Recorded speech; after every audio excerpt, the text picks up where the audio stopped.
I'm Vanessa Holt, 42, and the woman I trusted to rebuild my life after divorce was quietly destroying it before I ever got started. Let me tell you exactly how it happened. I got married at 18. 18 years old. Looking back now, I was still a child. But I didn't know that then. I married a man named Derek.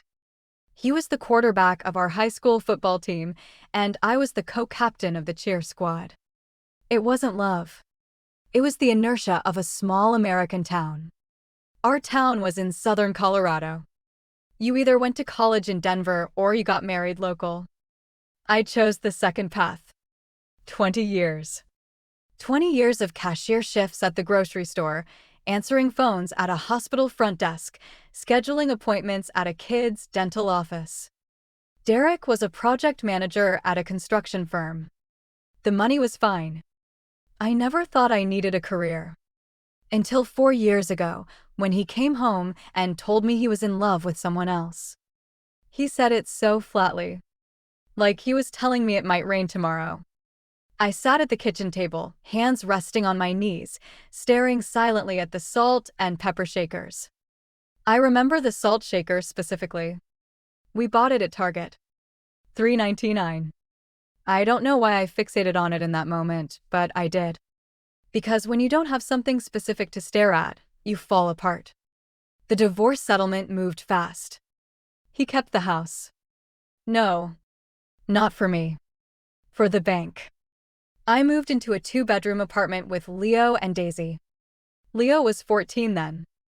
Daisy was 10. Leo stopped talking much after the divorce. Daisy got clingy. She had to sleep in my bed to fall asleep. And me?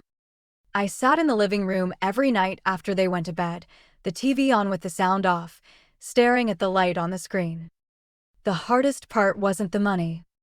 It was the loneliness. It was the feeling that your entire adult life had been a mistake.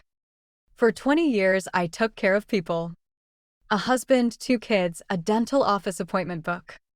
And then one day, none of those people needed you anymore. Derek didn't. Leo started locking his bedroom door. Daisy was the only one who still needed me, but that need wasn't respect. It was dependence. I didn't want to just be needed. I wanted to be respected. There's one night I remember especially clearly. The kids were asleep.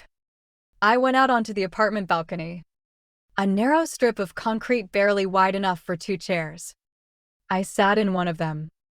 Below me was the parking lot. Beyond that, another apartment building. 40 units in the complex, and it felt like every single one of them was asleep except mine. I stared at the parking lot lights and asked myself a question. If I died right now, what would people say at my funeral? She was a good mom. She was a good wife. And then nothing. Nothing after that. I had spent my entire life doing things for other people and not one single thing that was just mine. I had to start over. But what does starting over mean when you're 40? Your resume is a string of part-time jobs. Your bank account covers 3 months of rent. Your ex-husband pays child support, but it's never enough. It's never enough. My sister told me to get a real estate license. Denver's market was going up, and she said I had a trustworthy face. I didn't know what that meant, but I signed up for the course anyway. It took 4 months. I dropped Daisy at school every morning, went to community college classes, picked her up in the afternoon, and did practice exams after the kids went to sleep. I passed. First try. The night I got my license, I bought a $15 bottle of Prosecco. Leo said, "Mom, you don't drink." I said, "Tonight is different." That was the fall of 2017. My first month with a license, I knew nothing. I didn't know how to find clients. I didn't know how to use the MLS system. I didn't know how to run comps. I joined a mid-sized brokerage in Southeast Denver. About 40 agents. Day 1, I sat in my tiny cubicle, staring at the computer, starting from 0. On the 3rd day, Colleen walked into my cubicle. Colleen Moreau. 52 years old. 20 years of selling houses in this city. She had perfect dark brown curls, gold-rimmed glasses, and she always wore a tailored blazer. Her eyes made you feel like she knew everything. But she wouldn't laugh at you for not knowing. That was her gift. Making you feel like she was on your side. "You're the new Vanessa, right?" She leaned against the cubicle doorframe, holding a coffee. "Richard told me you just got your license." Richard was the broker. Our boss. "Yeah," I said. 2 weeks ago." "What's your background?" "Honestly?" I gave a thin laugh. "No background. I was a stay-at-home mom. Just got divorced." She raised one eyebrow. Not the "I feel sorry for you" eyebrow. The "I see" eyebrow. She said, "I didn't know anything when I started either. Somebody took me under his wing. An old Italian guy named Tony. He mentored me for 2 years. Now it's my turn to pass it down." I almost cried right there in that cubicle. I'm serious. I almost broke down crying. Because I was so lonely. I had gone so long without anyone saying, "I'll help you." After the divorce, everyone kept telling me, "You'll be fine, you're strong." But nobody actually said, "Let me help." Colleen was the first. From that day on, she became my mentor, my coach, my older sister in this business. She took me to see her listings. She taught me how to stage a house, how to talk to clients, how to say, "This neighborhood fits your life," instead of "This house is easy to sell." She even invited me to dinner at her house once. A beautiful mid-century modern in Cherry Creek. She lived alone. She told me she had been married once, briefly, a long time ago, and decided she didn't need the complication anymore. "Men," she said, smiling into her wine glass. "They want you to succeed. Just not more than them. Easier to do it yourself." I sat at her dining table, looking around her living room. A leather sofa, a full wall of books, an old piano. And I thought to myself, when I'm 52, I want to be like her. Independent. Dignified. Needing no one. Do you know what the cruelest kind of lie is? It's not the one someone tells you directly. It's the one you tell yourself. When you've already decided to trust someone, you fill in every gap for them. You explain away every red flag. They don't have to lie. You do it for them. The first thing happened in my second month. Colleen asked me to help with an open house. A 3-bedroom in Littleton. Listed at $470,000. To me at the time, it was the most beautiful house I'd ever seen. I spent 3 hours staging it. Fluffing the throw pillows, clearing every spice jar off the kitchen counters, placing a small bunch of white daisies on the dining table. Colleen arrived, glanced around, and said, "Not bad. You greet people at the door. I'll run the tours." The first couple was young. Early 30s, a baby in their arms. The wife was pregnant with their second. They needed more space. I talked with them at the front door for 5 minutes. Great school district, big backyard, master bedroom on the first floor for new parents. They seemed interested. Colleen appeared behind me at some point, put her hand on my shoulder lightly, and smiled. "Let the professional take it from here." She walked them through the house. I waited in the foyer, listening to their voices drifting down the stairs. I could hear Colleen's voice, but not her words. It was the tone that got me. Warm and low, like she was sharing something confidential. A worry between friends. When they came back down, the wife wouldn't look at me. She was studying her phone instead. Colleen had her hand on the husband's elbow. He was nodding. Later I found out exactly what she said. Another agent who was there that day overheard her in the kitchen. Colleen's voice was soft, almost like she was sharing a secret. She said, "Vanessa's lovely. She's just starting out, you know. She went through a rough divorce recently. 2 kids. On her own. It's a lot." She paused. Then she added, "I'd be happy to handle your offer personally if you'd feel more comfortable." My shoulders stiffened. But I told myself, She's building sympathy for me. She's helping them see me as a single mom who deserves a chance. That couple never made an offer. Colleen sold the house herself. The second thing, I found it on my own. I got my first listing. My high school friend's mother was selling her old house in Aurora. My first listing. I was thrilled. I posted it on MLS. I wrote the description. I uploaded the photos. The next morning, I opened MLS to check the data, and the contact name had changed. From Vanessa Holt to Colleen Moreau. I sat at my computer for a long time, frozen. I thought, maybe it's a system error. Maybe Richard changed it. Maybe I accidentally submitted something wrong. I walked to Colleen's office. She was on the phone. She covered the mouthpiece with her hand and smiled at me. "What's up, honey?" "The MLS listing. The contact name is wrong." She raised her eyebrows. "Oh, that. I talked to Richard about it. He felt you didn't have enough experience to run a listing solo yet. I'm just the name on it. The commission is the same. Don't worry. The commission was not the same. The buyer's agent commission was 3%. She gave me 1.5. And what did I say? Okay. Thank you for helping." Because she was my mentor. Because she had invited me to her house for dinner. Because she was helping me. That is the trap. Not her trap. The trap you build for yourself. You need her to be good, because if she isn't, then you have no one. So you hand her the benefit of every doubt. You hand her your listing, your commission, your reputation. And then you thank her. Do you know what it feels like to be gaslit? It's not someone lying to you. It's you lying to yourself. You tell yourself, "She didn't mean it that way. She's been so good to me. She wouldn't." You pick up every red flag and paint it white. You do it so thoroughly that by the time you see the truth, you've already forgotten what red looks like. So you stop asking. And you keep going. You keep going because stopping means admitting you were wrong about someone you trusted with your entire new beginning. And that admission is almost as painful as the betrayal itself. The third thing happened at the office. It was a Wednesday afternoon. The school called. Daisy had spiked a fever. I said I'd be right there.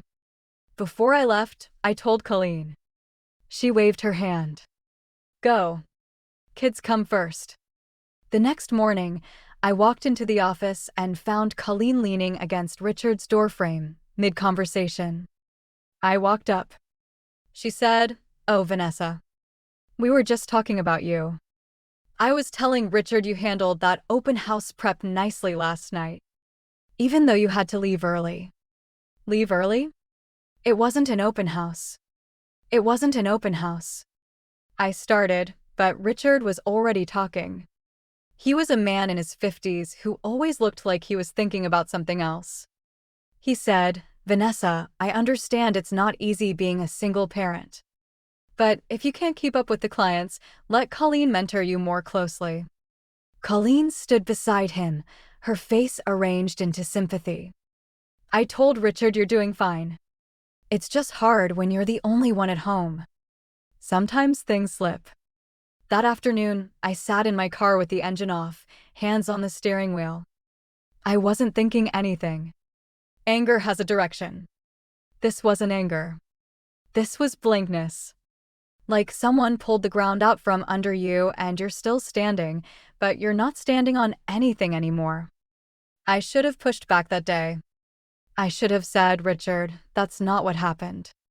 She's been rewriting everything I do. Every time I leave the room, she fills the silence with doubt."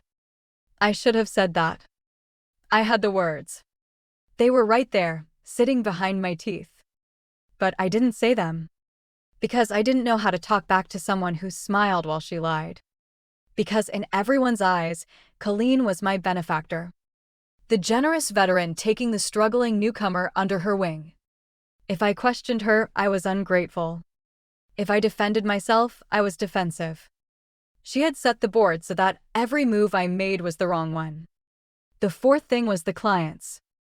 3 clients in a row canceled showings at the last minute. The first one didn't say why. She just texted me and said she found another agent.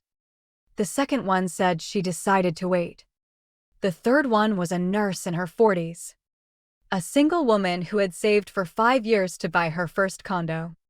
She had worked overtime shifts in the ICU. She sent me a photo of the view from her unit once. She said she wanted to wake up and see the mountains every morning. We had a Saturday morning appointment. She called me Friday night. Her voice was different than before. Colder, somehow. Guarded. Sorry, Vanessa. I think I need to reconsider. Colleen talked to me. She thinks I might not be ready. Colleen talked to her? Colleen didn't even know her. When did she talk to you? She called me. She said you're still in training and suggested I look at a few places with her instead. I hung up. I sat on the edge of my bed, staring out the window at the October light in Denver. Thin and yellow and about to fade. Leo was in the living room playing video games. I could hear his keyboard clicking. Daisy was on the floor flipping through a book. And I sat there, staring at that thin light, and a voice in my head said, "She's pushing you out." But another voice said, "Maybe you really aren't good enough. If you haven't been through this, it's hard to understand the split. Your gut is screaming. But you want so badly to succeed. To be taken seriously by her, by the industry. That you override yourself. You tell yourself, once I sell my first house, she'll treat me like a real agent." The fifth thing was the end. By this point, I was barely sleeping. I would lie in bed at night, staring at the ceiling, replaying every conversation I had ever had with Colleen. Looking for the moment I should have seen it. The moment I should have known. And I couldn't find it. That's the thing about this kind of manipulation. You can't point to one big lie. You can only point to 100 small moments that felt wrong. And by themselves, each one looks like nothing. The week before Thanksgiving, Richard called me into his office. Colleen was away. On vacation in Florida. I remember thinking that was strange. She never took vacation during the holiday season. That was when the listings were hottest. But I didn't question it. Richard told me to sit. He handed me a coffee. He said, "Vanessa, we think you might need some time." Time. You came in with a lot of enthusiasm. That's good. But Colleen has shared some concerns. Sometimes you're unreachable and clients have been hesitant. I think you might need to get things stable at home before you think about full-time. Who said I was unreachable? Colleen said she tried to reach you 3 times last Wednesday and you didn't respond. Last Wednesday, I sat in a pediatrician's waiting room for 3 hours with Daisy. She had tonsillitis. I texted Colleen from the waiting room and told her I'd finish the pending listings tomorrow. She wrote back, "No problem. Take care of your girl." I didn't miss her calls, I said. I was at the hospital with my daughter. I told her. Richard sighed.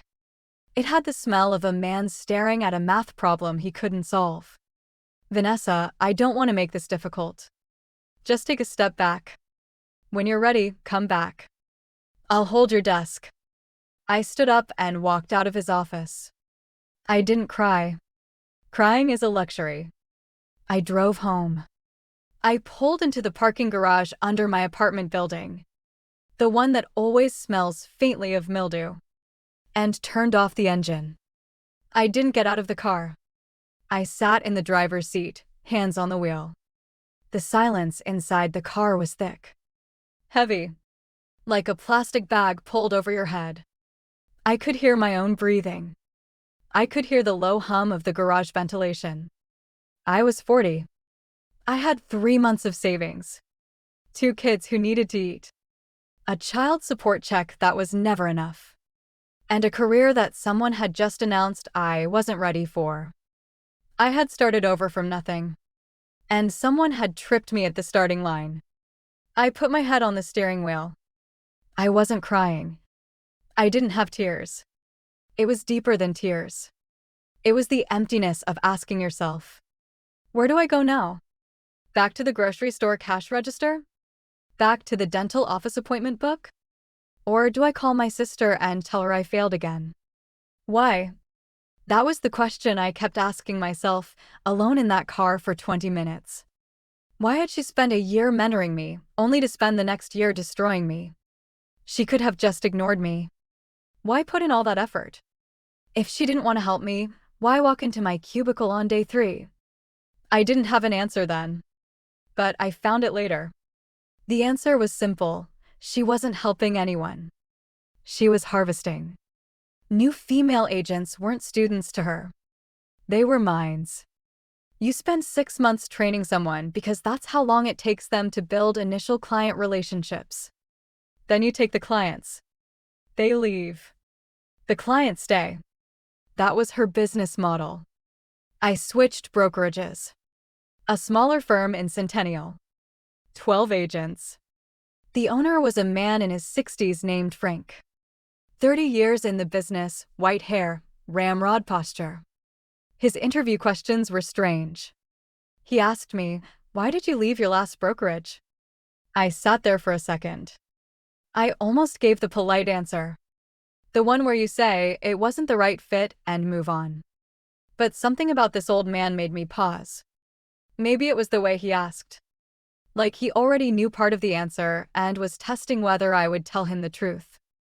I said, maybe I wasn't the right fit. How many closings last year? 3. But. Don't but me. He cut me off and leaned back in his chair, taking off his glasses to clean them. You came from Colleen Morrow's office? I froze. You know her? I don't. He put his glasses back on. He looked at me. But you're not the first agent who's come through my door and mentioned her name. She mentored 2 women before you. A girl named Tanya, another named Lisa. Both came here. I didn't end up hiring them. He said it so casually. Like commenting on the weather. But in my head, something clicked. Tanya, I said. Why didn't you hire her? It wasn't that I didn't want her. She walked away herself. She told me some things. She said Colleen told the broker she had a drinking problem. Did she? Frank looked at me. His eyes were old. What do you think? That wasn't anger I felt. It was the first breath of air after being underwater for too long. You know that feeling when you surface and your lungs burn and you realize you were closer to drowning than you thought. That is what Frank gave me that day. He wasn't trying to be kind. He was just telling me something he knew.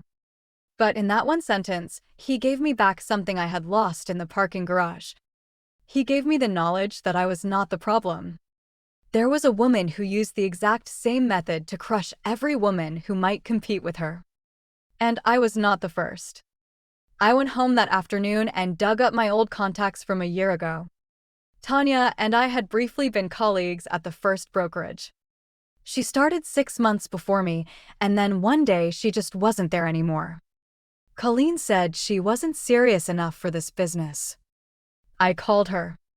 3 rings. She picked up. Hello. Tanya? It's Vanessa Holt. We were at Peterson Realty together. I know who you are. Her voice was thin. Dry. Like my name itself carried a memory she didn't want to touch. I want to ask you something, I said. Colleen. The phone was silent for a long time. 5 seconds. 10 seconds. She told you I wasn't serious? Tanya's voice changed. It lost the dryness. It became something else. The measured calm of a person who had already digested her pain once and was being asked to revisit it. Yes. She told the broker I had a drinking problem. She said I showed up drunk to a showing. I have never drank before a client meeting in my life. I don't have a drinking problem. My hand holding the phone was shaking. What else did she say about you? She said I was unstable. She told people I was disrespectful to a client. That I yelled at a buyer on the phone. Tanya's voice dropped low, like she was afraid the person in the next apartment might hear. Vanessa, I swear to you. I have never, ever raised my voice to a single client. I know. How do you know? Because she did the same thing to me. Silence again on the other end. Then Tanya said something very quietly that I will never forget. She said, "I thought I was the only one." You were not the only one. Over the next 2 weeks, I started making calls. I found Lisa, the third woman Colleen had mentored a year before us. Lisa told me Colleen told her she needed more life experience to be in this business, and then took over every single one of her clients. I found Carmen. She lasted 4 months under Colleen before Colleen told the broker she was too emotional to handle pressure. Then Dana. She didn't even make it 3 months. Colleen told her clients she was fresh off a divorce and unstable. The clients canceled on the spot. 5 women. For years. For careers crushed by the same woman using the same script. The pattern was always the same. Step 1. She approached you at your most vulnerable. New to town, new to the business, fresh off a divorce. She offered help. She made you grateful. Step 2. She helped you, while quietly suggesting to everyone around you that you weren't good enough. Step 3. The clients got redirected, the leads dried up, your reputation was quietly dismantled. Step 4. You left. And her client list grew by a few more names. I asked all 4 of them to meet me. It was a Saturday afternoon in November. We met at Mercantile Dining Provision in downtown Denver. Not a coffee shop, a restaurant with private space. I had reserved the corner table. 6 chairs. I arrived first. I sat down with a folder in front of me. Timelines, event comparisons, core allegations from each woman, cross-referenced. I wore a dark blue sweater and black pants. I sat there, looking at the 6 empty chairs around the table, and I tapped my fingers lightly on the cover of that folder. Tanya arrived second. She was thinner than I remembered from a year ago, wearing a gray wool coat. She sat down and looked at me. You brought evidence? I brought evidence. What are you going to do with it? Before I could answer, Lisa walked in. Then Carmen. Then Dana. 5 women. Around a table set for 6. Lisa was 38, blonde, fair skin, wearing a professional camel coat. Carmen was the oldest of us. 45, Latina, deep-set dark eyes. She spoke slowly, like she weighed every word before releasing it. Dana was the youngest. 26. She looked like someone who should still be in college. But the fine lines around her eyes told a different story. Tanya spoke first. I got a text from Colleen. She said if I don't keep quiet, she'll make sure I never work in Denver again. Lisa chimed in. She called me. She asked if I was talking to any of you. She said you're just jealous of her numbers. Numbers. I repeated the word. My voice came out flat, but I could feel my pulse in my throat. Do you know how many houses she closed last year? 77. Do you know when her numbers started climbing? Right after Tanya left. Right around the time she started mentoring new agents. She wasn't building a team. She was building a pipeline. New agents walk in with fresh contacts and fresh energy. She takes the contacts. She crushes the energy. Then she moves on to the next one. This is not mentorship. This is harvesting. She doesn't grow agents. She consumes them. And then she tells the next one that the last one just wasn't good enough. And the next one believes it because why wouldn't she? The woman in front of her seems so successful. I opened the folder on the table. Inside were 5 timelines. Tanya's timeline, hired mentored clients redirected accused of alcoholism gone. Lisa's timeline, the same. Carmen's timeline, the same. Dana's timeline, the same. My timeline, the same. I laid the 5 sheets side by side. 5 lines, starting at different points in time, but every shape identical. Like a signature. We were quiet for about a minute. Then Carmen spoke. Her voice was deep and slow. When I got my license, I thought, finally, I can take care of myself. Then a woman a few years older than me reached out and said she'd mentor me. I thought it was sisterhood. She set her coffee cup down. It wasn't sisterhood. It was predation. Lisa pushed her coffee cup around in a small circle. Her eyes were the most restless of all of us. Always moving, scanning one face then another. I couldn't tell anyone, she said quietly. My husband kept saying, just switch companies. He said maybe I was being too sensitive. I told him no. But I couldn't explain why no, because I had no proof. I screamed at him once. I wasn't screaming about Colleen. I was screaming at my husband because he kept saying, don't overthink it. And then I cried. I sat on the kitchen floor tiles and cried, and my 3-year-old son stood there watching me. He brought me a toy car and put it on my knee. He thought a toy could fix me. She wiped her eye quickly, like she didn't want anyone to see. The first time I saw my name changed on that MLS listing, I told myself it was an accident. The second time, I told myself she was just trying to protect me because I was new. By the 5th time, I didn't need to tell myself anything. I already believed I didn't deserve better. Tanya looked down at the 5 timelines on the table. She said slowly, I thought it was me. I thought I really was an alcoholic. I even went to an AA meeting once. I sat there in the room, listening to people's stories. And I realized nothing they were saying was my story. So I left. I stood outside in the parking lot and I said to myself, you are not an alcoholic. You are a woman who was targeted. Something inside me snapped when she said that. Not broke. Snapped. Like a rubber band stretched too long finally giving way. Not because I was sad. Because I was angry. But not the kind of angry where you throw things. The cold kind. The kind that sinks down to your stomach and stays there. The kind that finally knows where it's going. I have a question for everyone at this table, I said. Will you sign? No one hesitated. Where are you sending this? Carmen asked. Dora. The Colorado Division of Real Estate. An ethics complaint. 5 signatures. 5 timelines. 1 shared pattern. We don't have a lawyer. We don't need a lawyer. Dora accepts public complaints. You fill out a form. Attach the evidence. They assign an investigator. Dana finally spoke. She had been silent the entire time. This 26-year-old girl biting her lip, listening to women 10 and 15 years older describe the exact thing that happened to her. Now she opened her mouth. The last message she sent me, Dana said, she wrote, you're not ready for this world. She said I was too young, too soft, too thin-skinned. And I believed her.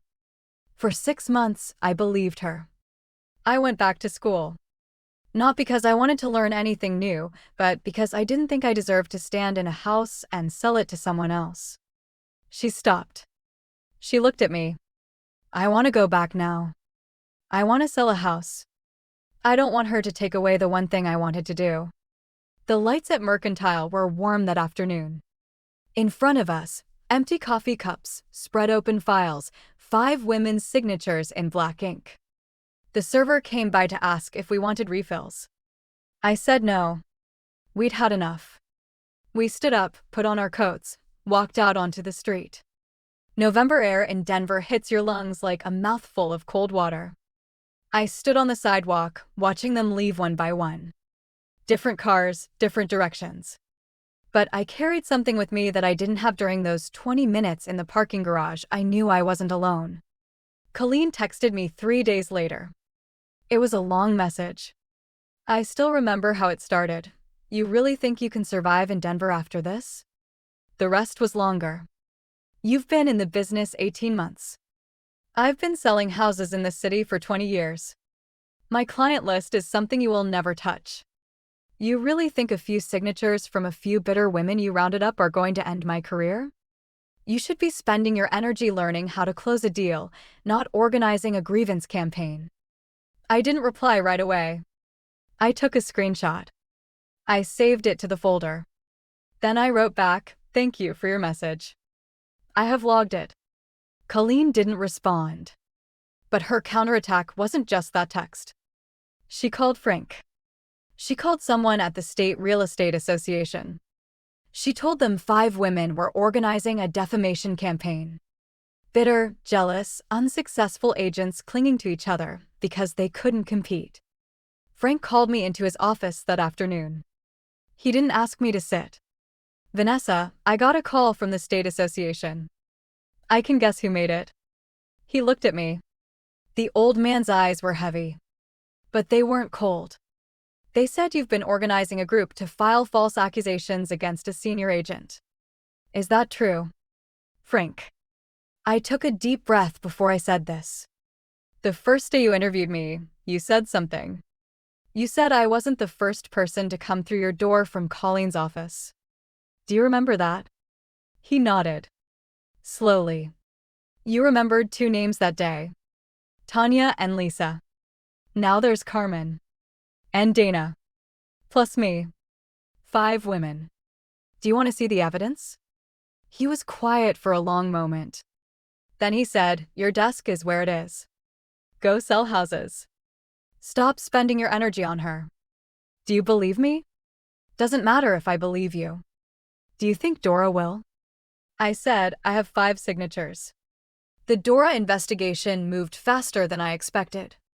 Let me explain how a real estate ethics complaint works in Colorado, because I didn't know any of this before I went through it. The Division of Real Estate has a dedicated enforcement unit. They handle 2 kinds of cases: transaction disputes and conduct violations. Ours was the second kind.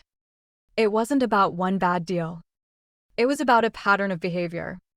A licensed professional using her position to systematically harm others. When you file that kind of complaint, you fill out a form. You attach evidence. And then you wait. They don't tell you much while the investigation is open. They just assigned us a case number and an investigator. The Colorado Division of Real Estate's licensing division has an enforcement unit that handles ethics complaints and license violations. Our complaint was classified as systemic ethical misconduct. Not a single bad transaction, but a pattern of fraudulent misrepresentation by a licensed agent over multiple years, harming multiple peers and consumers. The investigator was a man in his 40s named Connors. Rimless glasses. He didn't say much. He interviewed all 5 of us separately.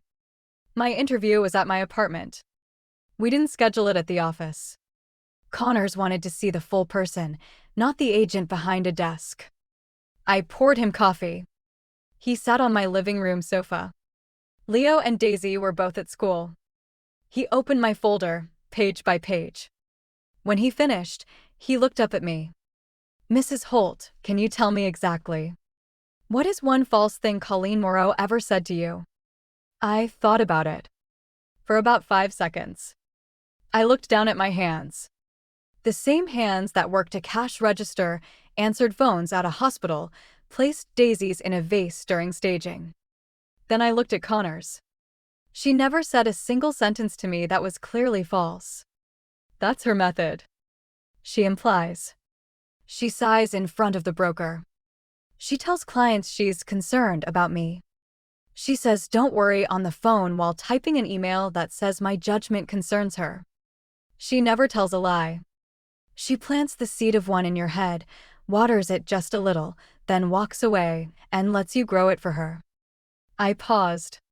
"Sir, can you prosecute someone for lying with a sigh?" "No. But you have 5 files on your desk. 5 women, the same pattern, the same person's signature across every one. If you lay those files side by side, they're not accusing a person. They're documenting a system." He looked at me for a long time. Then he looked down and wrote something. I couldn't see what it was. But I didn't need to. The movement of his pen was enough. The hearing was in mid-December. It was held in a plain conference room at the Colorado Department of Regulatory Agencies. A long table. 3 licensing board commissioners sat behind it. 2 men, 1 woman. Colleen sat on the left side of the room with her lawyer beside her. The 5 of us sat on the right. Tanya next to me, then Lisa, Carmen, Dana. I held the folder in my hands. Colleen wore a navy blazer. Her hair was flawless. She didn't look at me. Not once, the entire hearing. But I know she saw me. The first segment was the investigator's report. Connors stood up and read what he had found, the timelines, the cross-reference testimony, the written records. He read Colleen's message to Dana. She's not ready for this world. He read the one she sent me. He read the emails she sent to the broker. One of them said, "Vanessa has been somewhat unstable lately. I'm a little concerned about her judgment." Dated the day my daughter had a fever. After he finished, the room was quiet. Then one of the commissioners, the woman, short dark hair, glasses, looked at Colleen and asked a single question: "What is your purpose in mentoring new agents?" Colleen's lawyer started answering for her. "My client has a 20-year record of excellent professional. I'm asking Ms. Moreau." Colleen opened her mouth. She said, "I just wanted to help them grow. This industry needs more women." Then why did all 5 of the women you helped leave the industry within a year, describing the exact same pattern? I don't know why they left. Everyone has their own reasons. The real estate industry has high turnover.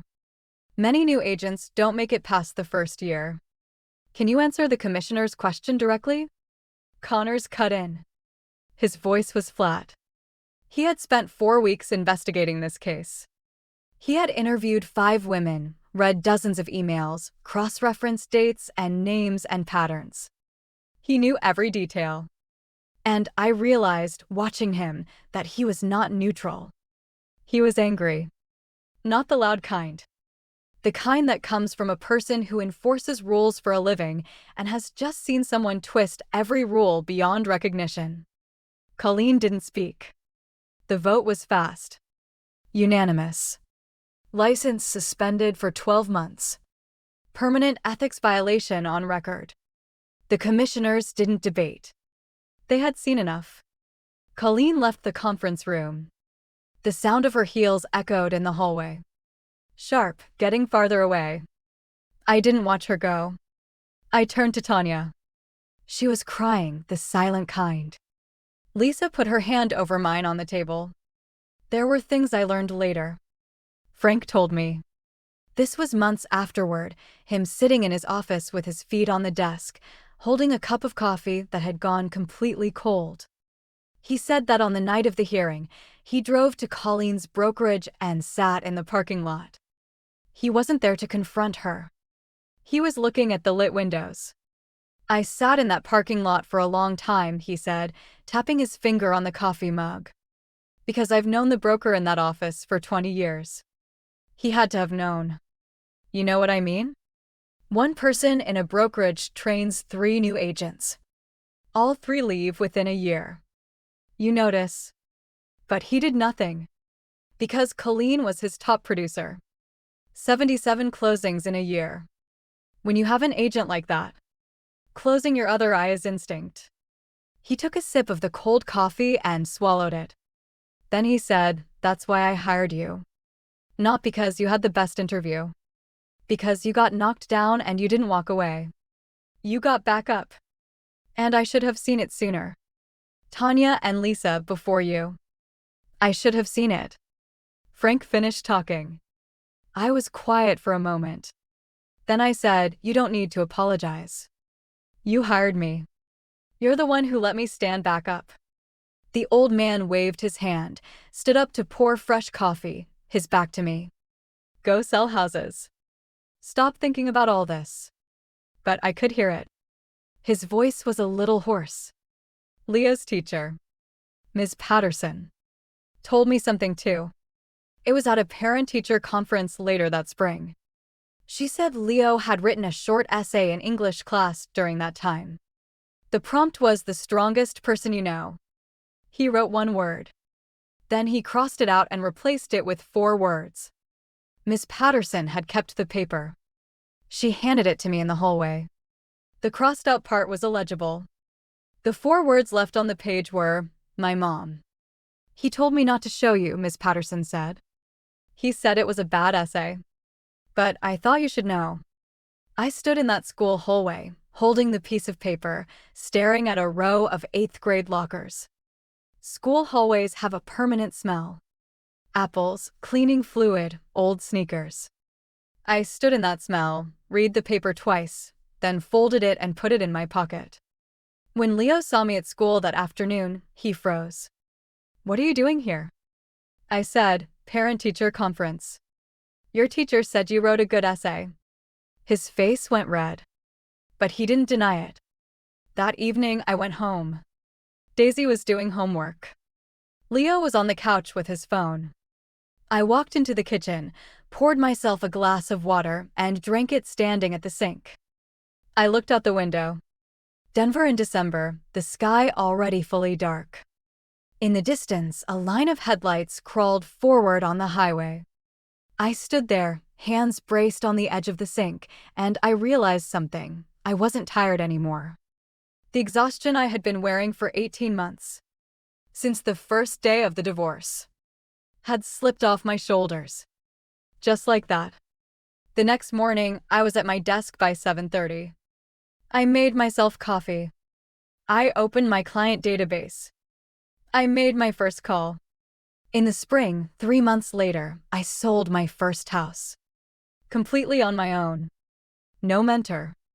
No referral. No shared commission. Just me, my license, and a client who trusted me because I showed her I knew what I was doing. It was mid-March. Spring comes slowly to Denver. There was still crusted snow on the ground, but the sun was warm. The house was in Highlands Ranch. A 4-bedroom, 2-story colonial, the backyard facing a greenbelt with a cherry tree from the neighbor's yard leaning over the fence. I had found the listing myself on MLS. No mentor.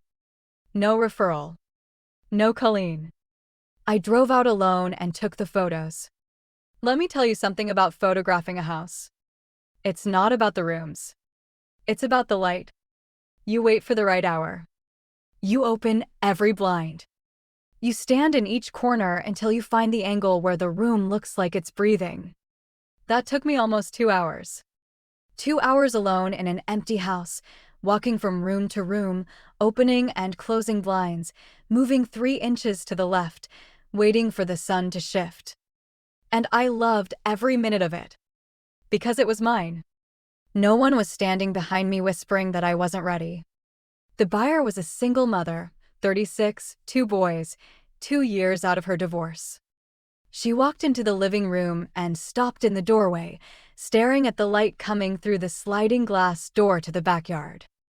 Her 2 kids were behind her, 5 and 7, arguing about who got to run up the stairs first. She said, "This feels like my grandmother's house when I was a kid." I stood behind her and said nothing. She wasn't looking at a house. She was looking at what her life could look like. I could tell. Because I had done the same thing. At the closing, she set the pen on the coffee table and looked at me.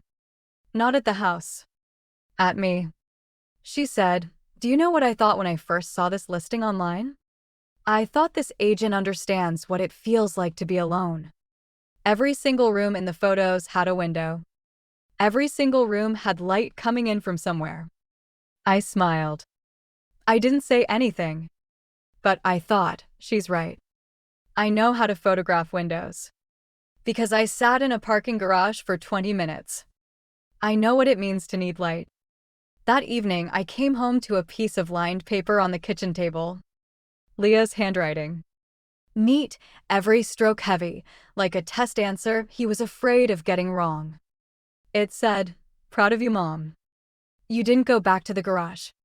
You kept going. You got back up. Love, Leo."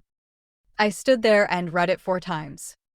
Then I folded the paper and put it in the bottom drawer of my dresser, next to an old ring box from my marriage. Not to replace it. Just to put it beside. Leo was 14 now. After the divorce, he locked himself in his room for an entire year. Not rebellion, but the quieter, more worrying kind of silence. He didn't yell. He didn't slam doors. He didn't complain. He just stopped talking. I used to get up in the middle of the night and stand at his door, watching his sleeping face. The same face he had when he was 8 years old. But I knew the face he wore when he was awake wasn't that child anymore. The divorce had cut a piece of his childhood away.